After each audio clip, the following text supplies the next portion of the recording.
आज मैं आपसे बात करूंगा, हमारे जीवन के 3 स्तंभ होते हैं जिनके ऊपर हमारा जीवन खड़ा होता है।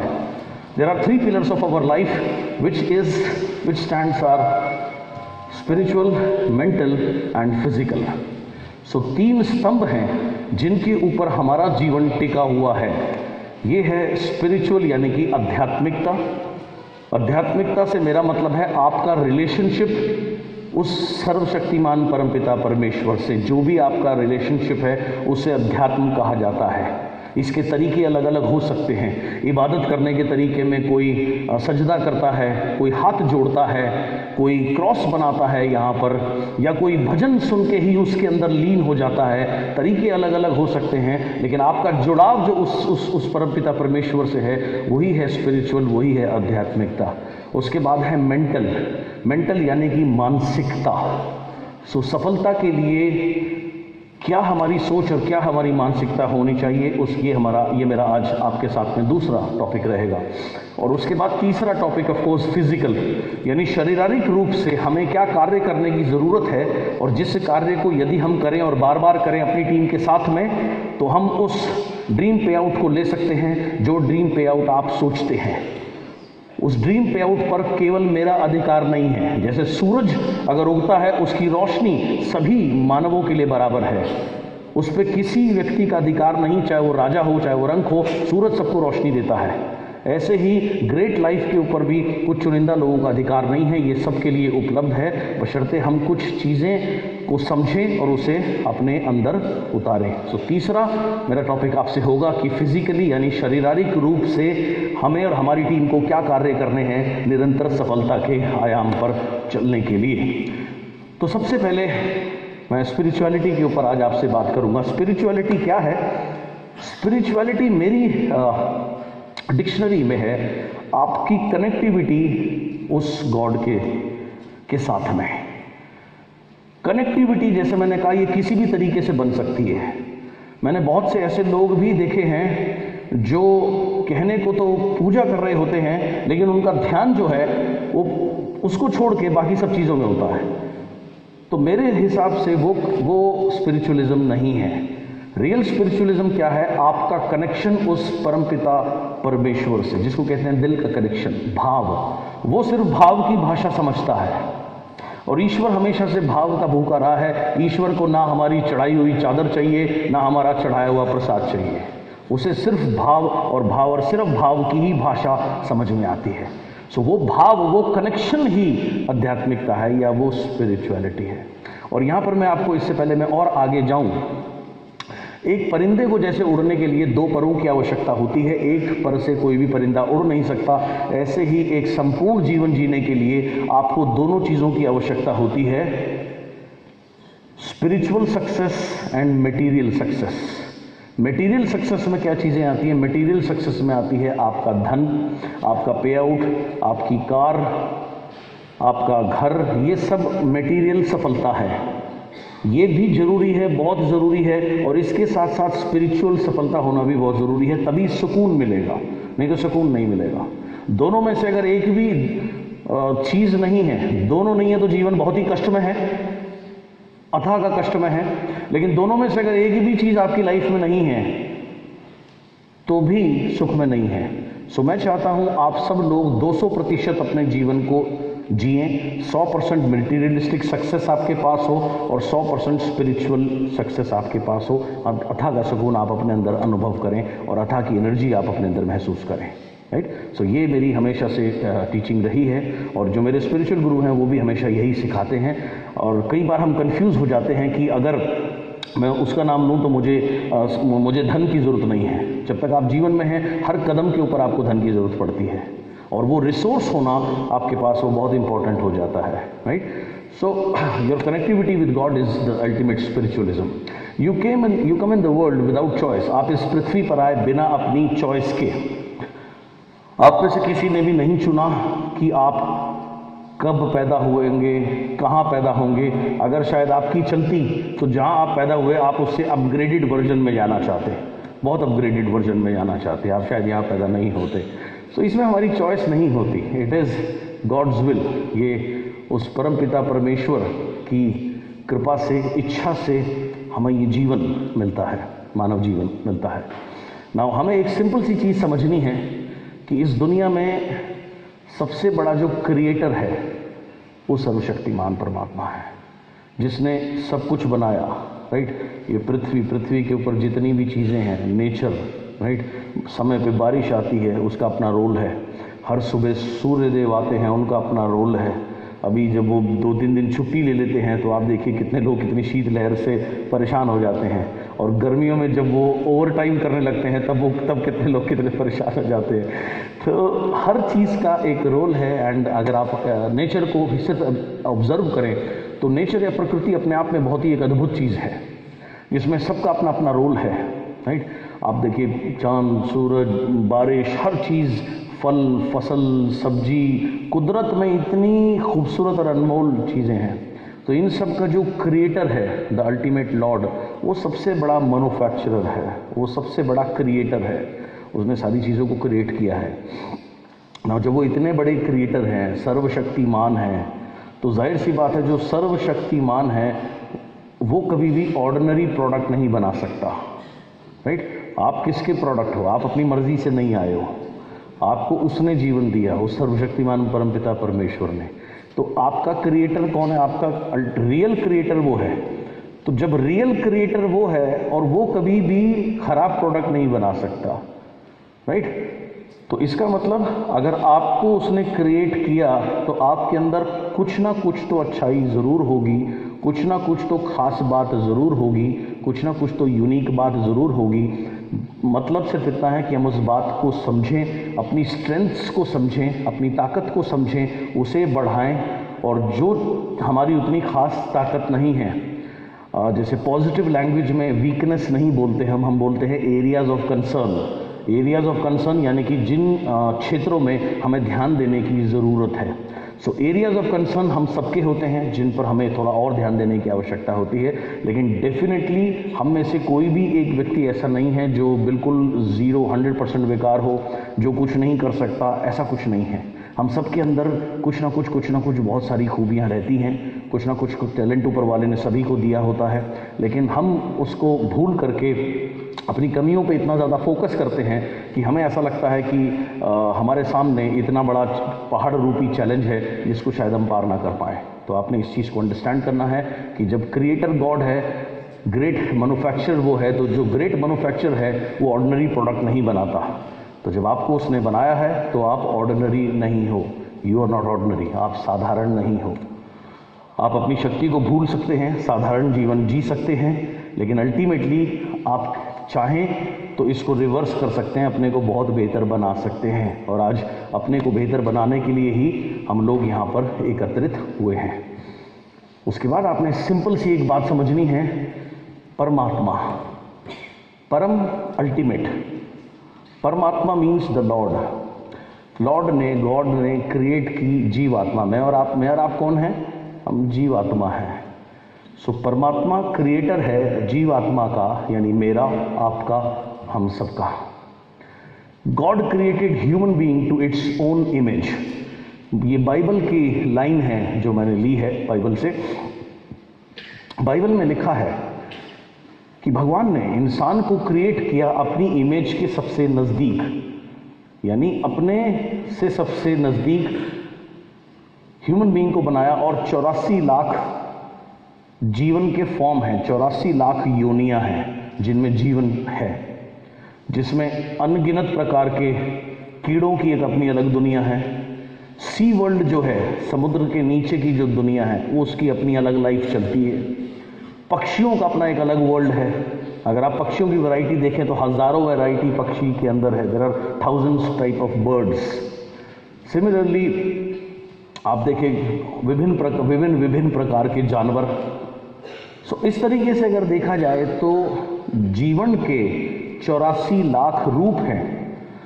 उन 84 लाख में से सर्वश्रेष्ठ नंबर 1 इज ह्यूमन लाइफ। जो नंबर 1 जीवन है वो है मनुष्य जीवन। तो 84 लाख में से प्रभु ने आपको एक नंबर दिया, यानी फर्स्ट पोजीशन दी। तो आप बहुत स्पेशल हो, तभी आपको वो फर्स्ट पोजीशन मिली है। अगर आप स्पेशल नहीं होते तो आपको ये फर्स्ट पोजीशन मिली ही नहीं होती। आपको शायद किसी कीड़े के रूप में या पक्षी के रूप में या किसी जानवर के रूप में भी आप जन्म ले सकते थे। तो अल्टीमेटली कहने का अर्थ क्या है कि आपने कुछ बहुत स्पेशल किया तभी आपको ये फॉर्म ऑफ लाइफ मिली है, नहीं तो फॉर्म ऑफ लाइफ में जैसे मैंने कहा 84 लाख वैरायटीज़ हैं, कोई भी मिल सकती थी। नाउ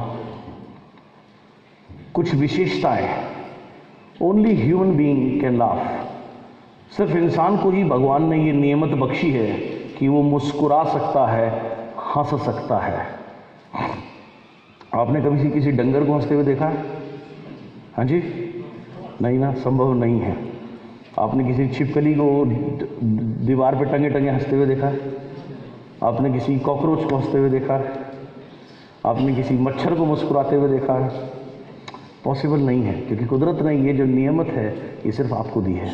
और मुस्कुराहट एक ऐसी कमाल की चीज़ है जो कैसा भी इंसान क्यों ना हो उसको वो और बेहतर बनाती है, उसको वो और खूबसूरत बनाती है। So only human being can laugh and smile. ये विशेषता जो है वो केवल और केवल ऊपर वाले ने हमें ही बख्शी है। सो इसका जितना हो सके इसका सदुपयोग किया कीजिएगा। ग्रेटेस्ट गिफ्ट, ऊपर वाले की सबसे कीमती चीज़ मनुष्य जीवन उसने आपको दिया।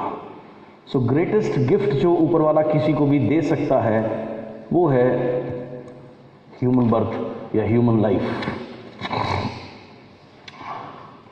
जैसे आप किसी के पास जाते हैं, आपके जो बड़े लोग होते हैं, जब हम छोटे बच्चे होते थे तो माता पिता से हम क्या गिफ्ट एक्सपेक्ट करते हैं हमारे बर्थडे पे, या हमारे यदि अच्छे नंबर आए या कोई नव वर्ष हो तो हम उम्मीद करते हैं कि हमें ये गिफ्ट मिले। या बच्चों को बहुत एक्साइटमेंट होती है, मेरा बर्थडे आ रहा है, मुझे क्या गिफ्ट मिलेगा। सो जो ग्रेटेस्ट गिफ्ट, सबसे बड़ा दाता कौन है? दाता एक ही है, राइट, जिसने जो सबको देने वाला दाता है। सो उस दाता ने आपको सबसे बड़ा गिफ्ट दिया है ह्यूमन लाइफ के रूप में, राइट। इस सिंपल सी चीज़ को आपने समझना है। नाउ आपको अगर कोई भी चीज़ मिलती है, सपोज करिए आपके घर में कोई बच्चा है, आपने उसको कोई साइकिल दिलाई, और अगर वो साइकिल को बहुत प्यार से रखता है, बहुत अच्छे से चलाता है, साफ करके रखता है, बहुत वेल मेंटेन्ड करके रखता है, तो आपको कैसा लगेगा? अच्छा लगेगा, राइट। और आपका आगे भी मन करेगा कि इस बच्चे को मैं और भी कुछ, जो भी मेरी औकात है उससे ज़्यादा मैं इसको बच्चे को दिलाऊं। ये सब no good.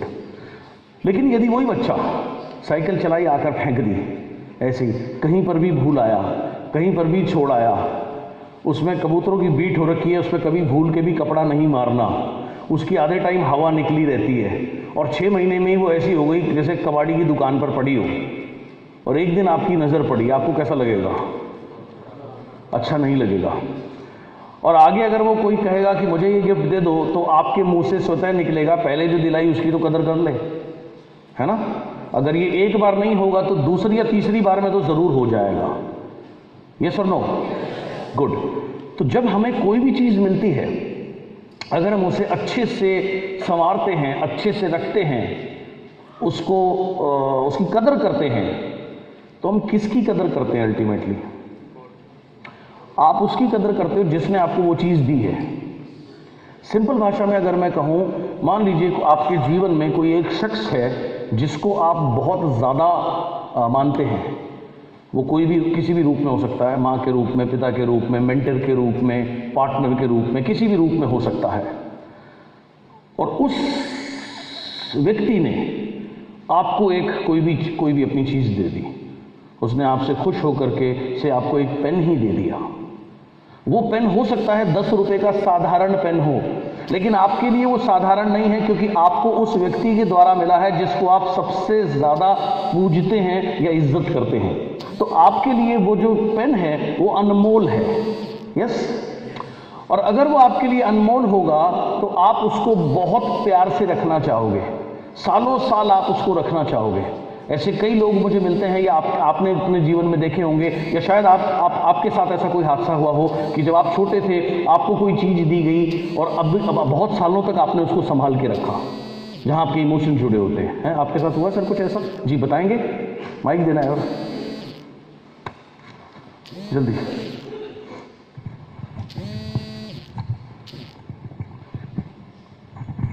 Good morning sir. Sir मैं मुजफ्फरनगर से हूँ, वरुण गर्ग मेरा नाम है। मेरे को आज तक जितने भी गिफ्ट मिले हैं बचपन से लेके आज तक, वो सारे A to Z डिट्टो रखे हैं मेरे पास, और हर एक की मेमोरी भी है। मुझे कौन से ईयर में मिला है, 2001 में क्या मिला है, 6th क्लास में मुझे क्या मिला है, सबकी मेमोरी मेरे पास आज तक कलेक्टेड है। Next. बड़े अच्छे बच्चे थे यार, आप बड़े अच्छे बच्चे हो। Thank you. सो आप जिस गिफ्ट को आप जितना संभालते हो, अल्टीमेटली आप किसकी इज्जत कर रहे हो? आप उसके देने वाले की इज्जत कर रहे हो। ये समझ आई आपको सिंपल सी ये बात? सो सेम वे, जब आप उस गिफ्ट को एब्यूज करते हो, उसकी कदर नहीं करते, बेकदरी करते हो, तो आप उस गिफ्ट की बेकदरी नहीं कर रहे, आप उस देने वाले की बेकदरी करते हो। So abusing the gift is abusing the giver. ये लाइन समझ में आई आपको दोनों? सबको आई? गुड। लिखता अंग्रेजी में हूं लेकिन समझाता बहुत सिंपल भाषा में हूं, तो आपको समझ आ जाएगी अगर आप थोड़ा भी मेरे साथ रहेंगे तो। नाउ किसी भी गिफ्ट को चेरिश करना, चेरिश करने का हम कहते हैं उसको बहुत संभाल के रखना, उसकी कदर करना, उसको प्यार करना। इसको अंग्रेजी भाषा में हम चेरिश कह देते हैं। तो गिफ्ट की कदर करने का सिंपल मतलब है उसके देने वाले की कदर करना। सही है? आप देखो हर एक कल्चर में, हमारे हिंदुस्तान में ये ज्यादा होता है, अगर गलती से हमारा पैर किताब के ऊपर लग जाता है तो हम क्या करते हैं? ऐसे करते हैं, नहीं करते हैं? राइट? क्यों? क्योंकि हम उसकी कदर करना चाहते हैं, हम उसको संभाल के रखना चाहते हैं।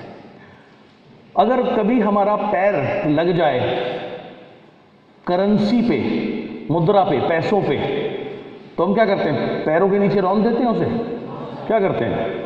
सिंपल उठाते हैं, लगाते हैं और फिर कहीं रखते हैं। ठीक है ना? तो जब हम ऐसा करते हैं, हम क्या कर रहे हैं? अगर हम विद्या हमारे पैर पे लग जाए, हम तुरंत उसको माथे पे लगा के क्या करते हैं? रिस्पेक्ट देते हैं, बिकॉज जो विद्या की गॉडेस हैं, से गॉडेस सरस्वती, राइट, हम उनको रिस्पेक्ट दे रहे हैं। सेम वे, सो ऐसे ही मुद्रा अगर हमारे पैर में आ जाती है तो जो मुद्रा देने वाला जो लॉर्ड है, हम उस लॉर्ड को उसमें उस फॉर्म में देखकर माथे पे लगा के कहीं अच्छी जगह पर रखते हैं, रिस्पेक्ट देते हैं। तो जब हम किसी भी चीज़ की कदर करते हैं, हम उसके दाता की कदर करते हैं, और जब हम किसी चीज़ की बेकदरी करते हैं तो हम उस चीज़ की बेकदरी नहीं करते, हम अगेन उसके दाता की बेकदरी करते हैं। समझ आई आपको बात? गुड। नाउ सेम वे, प्रभु को धन्यवाद देने का एक ही तरीका है। उस सर्वशक्तिमान परमेश्वर को धन्यवाद देने का एक ही तरीका है, उसने आपको दिया अपने सबसे कीमती गिफ्ट यानी ह्यूमन लाइफ। अगर आप इसको बना दो ग्रैंड लाइफ, एक सफल जीवन आप बना दो, तो ऑटोमेटिकली ये एकमात्र तरीका है इस जीवन का आपने सदुपयोग कर लिया, तो ये एकमात्र तरीका है उसको धन्यवाद देने का। अदरवाइज हम उसको कुछ दे नहीं सकते, हमारी औकात है नहीं उसको कुछ देने की। आप दाता को दे क्या सकते हो? मुझे बड़ा अजीब सा लगता है, मैं कई बार विभिन्न मंदिरों में जाता हूँ, हमारे नॉर्थ में ये ज़्यादा होता है, साउथ में नहीं होता, तो वहाँ पे मैं कई बार देखता हूँ किसी ने एक बेंच भी लगवा दी, तो कहता है फलाने ने फलाने की याद में एक बेंच लगवा दी, ओके, प्याऊ लगवा दी, तो प्याऊ के ऊपर भी लिखवा देता है कि उसने ये प्याऊ लगवाई है। पंखा लगाया, पंखे पे लगवा दिया। या कई बार हम इतने नादान होते हैं, हम कहते हैं हे प्रभु मेरा ये काम हो जाए तो मैं ये चादर चढ़ाऊंगा। उसे तुम्हारी चादर की जरूरत है? उसे तुमसे कुछ नहीं चाहिए सिवाय भाव के, और आप उसे कुछ दे नहीं सकते। फैक्ट यही है, जब सब कुछ उसका है आप उसको क्या दे सकते हो? Nothing. In terms of money nothing, zero. आप एक ही चीज दे सकते हो, यस, रियल भाव, रियल इमोशंस, और उसे वही चाहिए। इसीलिए पुरानी कहावत है, नेकी कर कुएं में डाल, दरिया में डाल, आगे बढ़, right? So the only way to thank God is living grand life. अपने जीवन को ग्रैंड बनाना, सदुपयोग करना। आप इतना संपन्न बने कि आपके द्वारा बहुत लोगों के घर में कुछ खुशी आए, ये है ग्रैंड लाइफ। और इसीलिए आप देखिए हम यहाँ पर अभी विभिन्न मजहब को फॉलो करने वाले लोग बैठे हुए हैं, बहुत अच्छी बात है। मैम रमज़ान में ज़कात करने के लिए बोलते हैं, चैरिटी करने के लिए बोलते हैं, अपनी एक सर्टन परसेंटेज कमाई की चैरिटी करने के लिए बोलते हैं। यस, चैरिटी आप कब कर पाओगे? जब आप संपन्न होगे। नहीं तो एक बड़ी अजीब सी देहाती कहावत है, नंगा ना आएगा क्या निचोड़ेगा क्या। सही है, जब आपके पास संपन्न होगा तभी तो आएगा। और वो लोग बहुत खुशनसीब होते हैं जिनके पास लोग मदद के लिए आते हैं। सो ग्रैंड लाइफ की एकमात्र तरीका प्रभु को धन्यवाद, उसने आपको ये जीवन दिया, आप इस जीवन को आपने खूब इसमें सफलता हासिल करी, खूब उस अच्छे काम किए, तो आपने क्या किया, इस जीवन का सदुपयोग कर लिया। तो ये एकमात्र तरीका है उस परमपिता परमेश्वर को धन्यवाद देने का, और कोई तरीका है नहीं। राइट, एक छोटा सा एग्जाम्पल दूंगा, देना पसंद नहीं करता लेकिन और कोई एग्जाम्पल मेरे दिमाग में आ नहीं रहा तो मुझे देना पड़ेगा। अभी संक्रांत का दिन था 13 तारीख का, बहुत सर्दी थी, तो मेरी मेड हैं जो मेरे यहाँ काम करती हैं 14 सालों से, तो वो मुझे राखी भी बांधती हैं। तो उन्होंने कहा भैया गार्ड लोग कुछ कह रहे हैं। तो मैंने कहा क्या कह रहे हैं? तो वो चुप हो गई। मैंने कहा बोलो ना क्या कह रहे हैं। तो बोली कुछ नहीं भैया, वो कह रहे हैं संक्रांत का दिन है, सर्दी बहुत है, भैया को बोलो एक कंबल दिला दें। तो मैंने कहा इसमें क्या प्रॉब्लम है? मैंने जो मेरे साथी हैं जो मेरी गाड़ी चलाते हैं उनको बोला, मैंने कहा यार एक काम कर, जो भी बेस्ट कंबल अवेलेबल हो वो उनको ले करके आना। ये चीज़ कब संभव है? जब आपके पास संपन्नता हो। अगर आपके पास संपन्नता नहीं, तुम खुद दूसरे के ऊपर निर्भर हो या आश्रित हो, तुम चाह करके भी नहीं दे पाओगे। सो एकमात्र तरीका ईश्वर को धन्यवाद देने का है, is living a grand life, living a successful life. Understand? समझ आई? सो उस खुदा को धन्यवाद हम कब दे सकते हैं? जब हम अपने जीवन को खूब सफलता के मुकाम पे लेके जाएं, खूब सदकर्म करके हम यहां से जाएं। यही तरीका है। Faith alone create miracles. Faith, विश्वास। बहुत विभिन्न प्रकार की मैंने किताबें पढ़ी हैं, हजारों से ज़्यादा किताबें मैंने खरीद करके मेरे घर में रहते हैं, अलग अलग टॉपिक्स के ऊपर में। मैंने बाइबल भी पढ़ी, गीता भी पढ़ी, थोड़ी बहुत कुरान भी पढ़ी। कोशिश करता हूँ क्योंकि सब में अच्छी बातें ही लिखी हैं। गुरु ग्रंथ साहिब भी थोड़ी बहुत पढ़ी, समझने का प्रयत्न करता हूँ। हर रिलीजियस बुक में घूम फिर करके एक ही बात बोली गई है। अगर सारे मजहब की किताब को आप एक शब्द में अगर डाल दो या डाल पाओ तो वो शब्द क्या होगा? वो यही होगा, बिलीफ, विश्वास। किस पे? लॉर्ड पे। सही है? आप दुनिया की कोई मजहब की किताब पढ़ लेना, वो आपको यही सिखाएगी। हाँ, सिखाने के तरीके अलग होंगे, एग्जाम्पल्स अलग होंगे, स्टोरीज अलग होंगी, किस्से अलग होंगे, लेकिन निचोड़ यही है। जैसे बाइबल कहती है, if you have a belief equivalent to a mustard seed you can move the mountains. अर्थात अगर आपके पास विश्वास है सरसों के बीज के बराबर। सरसों का बीज कितना होता है? बहुत छोटा।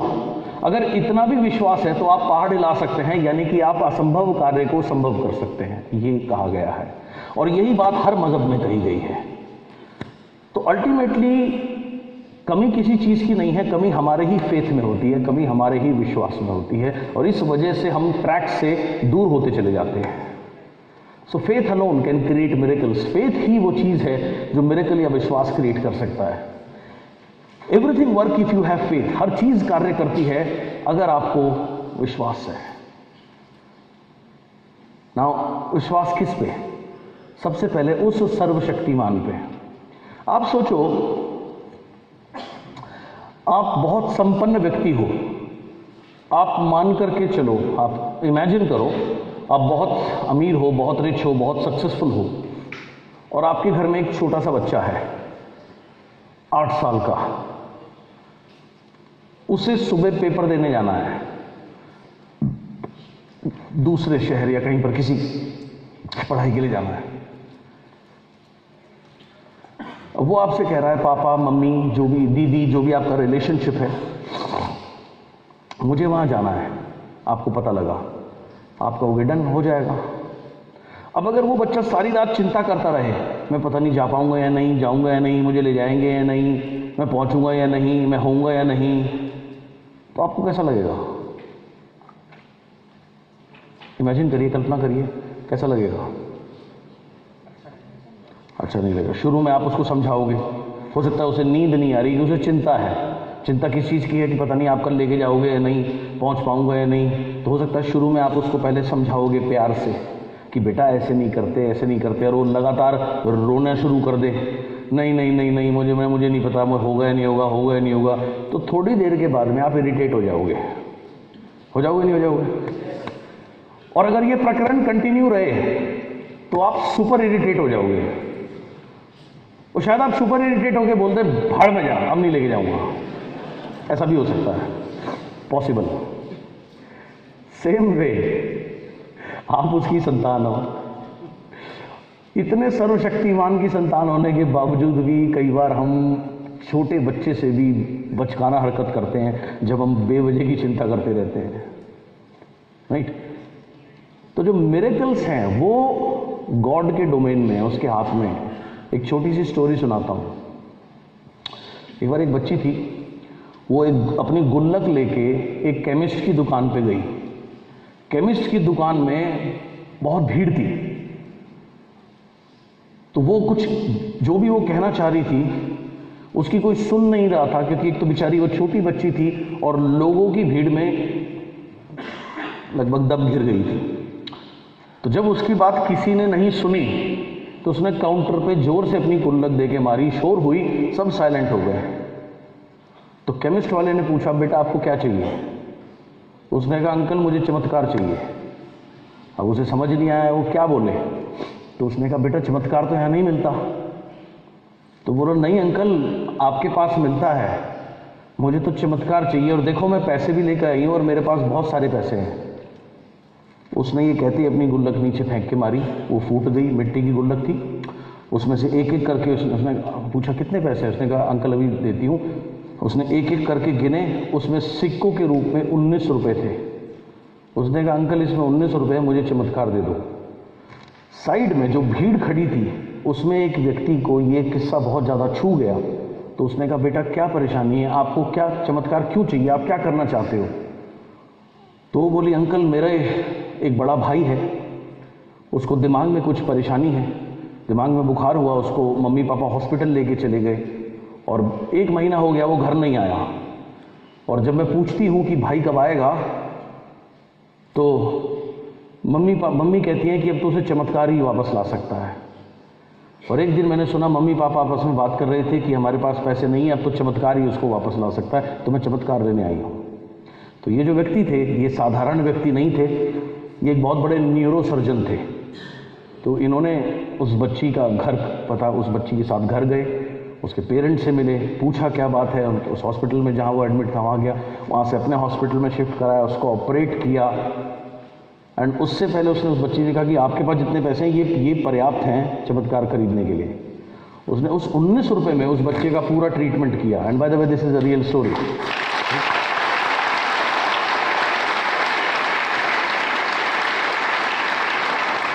ना उसने उस 19 रुपये में उस बच्चे का पूरा ट्रीटमेंट किया। वो बच्चा 4-6 महीने के बाद में वापस अपने घर आया स्वस्थ, राइट। अब वो बच्ची उसकी इतनी मासूम थी कि वो चमत्कार खरीदने दुकान पे चली गई, और क्योंकि वो मासूमियत थी या वो इतनी भोली थी, तो ईश्वर ने उसको उस न्यूरो सर्जन के रूप में खुद आकर के उसको वो चीज़ दे दी। जब हम दिमाग लगाते हैं ना, वहाँ हम सरेंडर नहीं करते, या वहाँ जहाँ हमने अपना दिमाग लगाया वहाँ हम उसके ऊपर एक क्वेश्चन मार्क उठा देते हैं, और जहाँ उसके ऊपर क्वेश्चन मार्क उठ गया वहाँ आपकी लाइफ के मिरेकल्स खत्म हो जाते हैं। और जहाँ आप उसके ऊपर क्वेश्चन मार्क नहीं उठाते, लॉजिक नहीं लगाते, वहाँ आपकी लाइफ में मिरेकल्स आने की संभावना रहती है। और आप एनालाइज करो, लॉजिक से कभी भी कोई भी चीज़ कभी कोई सफलता किसी को मिली ही नहीं है। आज से 60 साल पहले अगर आपको कोई कहता, आपके घर में जो बुजुर्ग लोग होंगे, आपके पिताजी या दादाजी, जो भी बुजुर्ग लोग होंगे, आप उनसे पूछना कि पहले तो खुद कल्पना कर लेना, 60 साल पहले अगर आपको कोई कहता कि आने वाले समय में पानी बिकेगा बोतलों में, तो क्या कहते हैं? मानते? नहीं मानते। लॉजिक था, इलॉजिकल था? लॉजिक है, इलॉजिकल था? आज से 50 साल पहले अगर कोई कहता कि पानी बिकेगा, इलॉजिकल था ना। आज गांव देहात से भी अगर आदमी जाता है, चाहे जेब में पैसे हो या ना हो, वो भी एक पानी की बोतल खरीदता। नल से पीना उसने भी बंद कर दिया। ये सुन लो, आज हम 20 जनवरी को यहाँ पर एकत्रित हुए हैं। अगर पिछली 20 जनवरी को आपको कहता कि आने वाले समय में दुनिया बंद होने वाली है, तो लॉजिक या इलॉजिक? इलॉजिक। हुआ या नहीं? गुड। सालों पहले चले जाओ, जब लैंडलाइन फ़ोन होते थे, तार वाले फ़ोन होते थे, घर में फ़ोन होते थे, तो उस समय फ़ोनों की स्थिति इतनी ख़राब थी, आदमी फ़ोन बुक करता था तो 10-10, 15-15 साल लगते थे कनेक्शन आने में, और आधे टाइम तो जो बुक करता था वो ऊपर चला जाता था, तब फ़ोन आता था। और फ़ोन आप लोग क्योंकि ज़्यादातर देहात क्षेत्र से हैं तो आप अच्छे से समझ पाएंगे, जो गांव का दुकानदार होता था वो फ़ोन लगा लेता था, और उसके बाद किसी का फ़ोन आता था, लाउड स्पीकर पे कहता था भाई फलाने का फ़ोन आया, आकर के सुन लो। सुनने के 5 रुपये या 2 रुपये लेता था। सच बोल रहा हूँ, गलत बोल रहा हूँ? यस। उस समय अगर आपको कोई कहता कि आने वाले समय में भाई एक तो फ़ोन आएगा जो जेब में रख के लोग घूमेंगे, लॉजिक इलॉजिक? इलॉजिक। गुड। और ना सिर्फ जेब में रख के घूमेंगे, वो इतना सस्ता होगा कि हर कोई रख पाएगा। क्या झाड़ू लगाने वाला, क्या कूड़ा बीनने वाला, और क्या भिखारी, सबके पास ये होगा। Logic illogic? 1998 में इनकमिंग कॉल के पैसे लगते थे और 16 रुपये 1 मिनट लगते थे। सही है? उस समय मोबाइल फ़ोन जिसके पास होता था उनको ऐसे देखा जाता था जैसे ये एलियन हैं, चांद से आए हैं, या जैसे एक बार इनको छू लिया जाए, या काश मैं इनको छू पाऊं। उसके बाद आप देखिए, तो जितनी भी चीज़ें हुई हैं, जितनी भी सफलता हुई है, चलो फिर चलो 30 साल पहले 2021 में हम लोग हैं। 30 इयर्स कितने हो गए?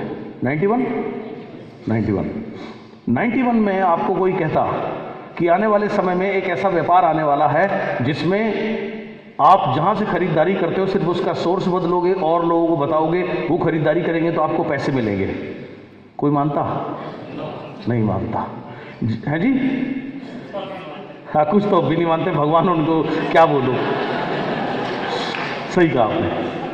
1998 में जब मैं इस इंडस्ट्री में आया था, किसी को नेटवर्क मार्केटिंग समझानी पड़ती थी तो 1 घंटा केवल नेटवर्किंग कॉन्सेप्ट समझाने में लगता था। प्लान तो छोड़ दो, उस समय 1 घंटा लगता था समझाने में कि ये पेप्सी जो है 1 रुपये की बनती है, 10 रुपये की या 20 रुपये की बिकती है, क्यों बिकती है, उसमें ऐसे ऐसे बीच के लोग होते हैं, ये होता है। राइट? उस समय अगर कोई कहता कि आने वाले समय में ऐसा सिस्टम आएगा, इससे पैसे भी मिलेंगे, और पैसे छोड़, इसमें कहीं किसी को नौकरी नहीं करनी पड़ेगी, ऐसा व्यापार आएगा जिसमें पैसा इन्वेस्ट नहीं होगा, तो कोई बिलीव करता? नहीं करता। लोग अभी भी नहीं कर रहे, तब क्या करते? तो उसमें कोई लॉजिक नहीं था। लेकिन हुआ या नहीं हुआ? करेक्ट। अभी विश्वास जी आपको उदाहरण दे रहे थे, राइट ब्रदर जो साइकिल की वो स्पेयर पार्ट्स बनाते थे, उन्होंने एरोप्लेन बनाया।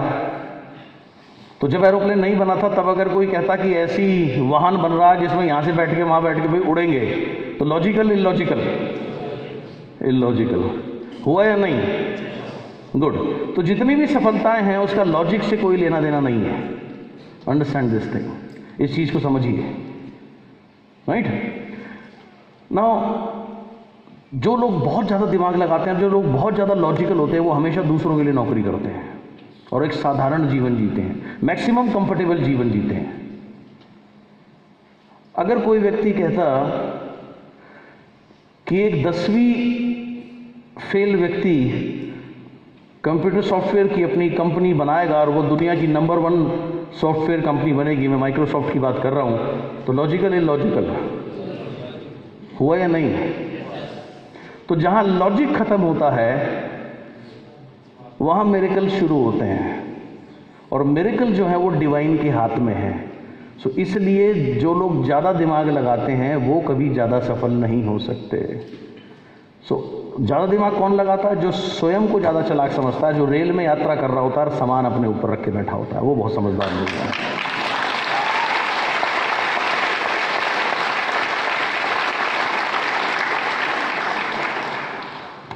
जिस सर्वशक्तिमान को आप जिस भी रूप में मानते हो, उसके ऊपर अगर आप बिलीव रखो, उसका नाम अगर आप हर समय लेना शुरू करो, तो आप कुछ भी अचीव कर सकते हो।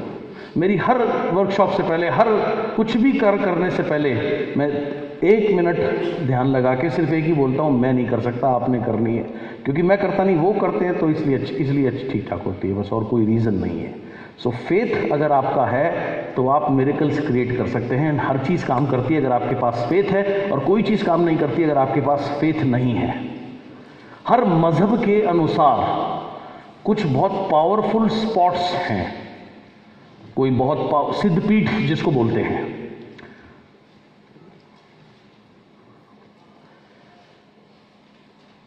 और कोई भी चीज़ नहीं होती, सिर्फ विश्वास होता है जो काम करता है। अगर आपका फेथ है कि वहाँ जाने से या वहाँ हज करने से या ये करने से ये होगा, तो डेफिनेटली होगा। और अगर आपको बिलीफ नहीं है, आप ऊपर से कुछ भी कर लो तो कोई चीज़ कार्य नहीं करेगी। सारा गेम जो है ना वो विश्वास का है। सिर्फ इतनी सी बात आपने समझनी है। It is your faith that makes your God work. ये आपका विश्वास ही है जो आपके भगवान को मजबूर करता है आपको कुछ देने के लिए। ऑलवेज बी थैंकफुल, हमेशा कृतज्ञता से भरे रहिए। काम एंड कॉन्फिडेंट अपने आप रहेंगे आप। हमेशा आपको ग्रैटिट्यूड में रहना है, यानी कृतज्ञता में, धन्यवाद के मोड में। हमारे जीवन में इतनी चीज़ें होती हैं, अनगिनत कारण हैं हमें उस परमपिता परमेश्वर का धन्यवाद देने के लिए, लेकिन हम देते नहीं, हम भूले रहते हैं। और हमेशा हमारा फोकस जो है ना नेगेटिव चीज़ों पे रहता है। जहाँ से आपका जीवन शुरू हुआ, सोचिए, आप जब पैदा हुए किसी न किसी अस्पताल में या जहाँ भी आप हुए, वहाँ उस दिन कोई नर्स ड्यूटी पे थी, कोई कंपाउंडर ड्यूटी पे था।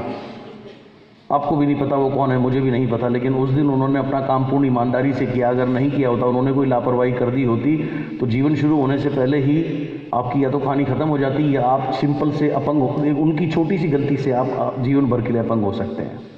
तो मुझे नहीं पता उस दिन ये कार्य किसने किया, लेकिन मैं चाहूँ तो मैं उनका भी शुक्रगुजार हो सकता हूँ, और मुझे होना चाहिए।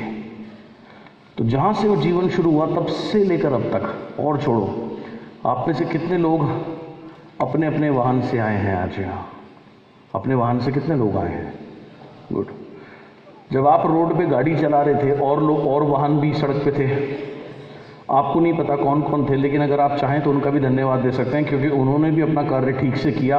अगर गाड़ी चलाते समय उन्हें नींद आ जाती है, उनका ध्यान इधर उधर हो जाता है और वो आपकी गाड़ी में ठोक देते, तो आज आप यहाँ नहीं बैठे होते। सत्य। अनगिनत लोग हैं जिनका अगर हम चाहें तो हम धन्यवाद दे सकते हैं, और हमें देना चाहिए। लेकिन हमारा ध्यान इन चीज़ों पर नहीं जाता, हमारा ध्यान जाता है कमियों के ऊपर। उसने मुझे ऐसा कह दिया। सालों साल एक व्यक्ति, जैसे अभी परसों तरसों जो मेरे बेटे के जो क्रिकेट कोच हैं, उनसे मेरी बात हो रही थी एक कृतज्ञता को लेकर के। तो वो कह रहे थे, सर मुझे समझ नहीं आता, जैसे अक्सर एक जो सीनियर्स होते हैं वो जूनियर बच्चे को बोल देते हैं, मेरे लिए बॉल डाल दे, मेरे को प्रैक्टिस करनी है। कह रहा सर सालों साल वो बच्चा वो करता रहता है, किसी दिन अगर उसकी तबीयत खराब है, जेन्युइनली वो मना कर दे, तो मैंने लोगों को बहुत मिसबिहेव करते हुए देखा है।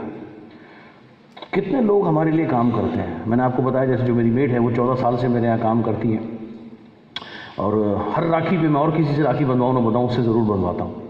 तो मैं उनका कृतज्ञ हूँ, आभारी हूँ कि वो हर रोज़ आती हैं अपने घर परिवार को छोड़ करके, और 6 घंटा या 7 घंटा मेरे घर को देती हैं, उसे साफ़ रखने में, उसे साफ़ रखती हैं, उसे मेंटेन करती हैं, और मेरे घर को चलाने में बहुत बड़ा योगदान देती। मैं उन्हें क्या दे सकता हूँ?